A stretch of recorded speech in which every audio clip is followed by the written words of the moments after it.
For this recipe, we're going to start with my homemade tomato sauce, and then we're going to start with 2 packages of 2.25 pounds of the 90-10 ground beef. And then we are going to take some pork rinds. We're going to grind them up in the food processor. That's going to be our binder for the meatballs. And that's about 8 ounces right there. We're going to put 4 eggs in here to help bind the meat together. Italian seasoning, onion powder, garlic powder, some pink Himalayan salt, and some olive oil to add a little bit more fat to it.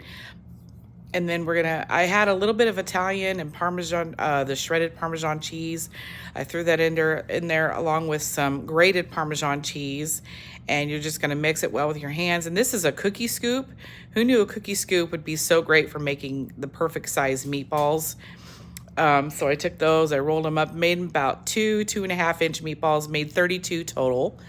And you're gonna pop in a 350 degree oven for 30 minutes. And then what I did was I picked these up with tongs and I scraped off the little sludgy fat stuff on the bottom.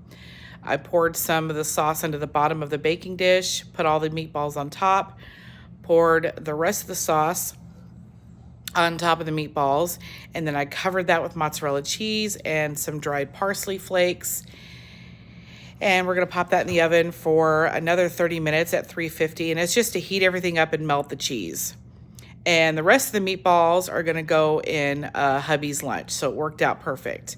And here is a finished product. They were delicious. I threw a little bit more Parmesan cheese on top, and I'll post a link for the recipe for my tomato sauce in the comment or in the description.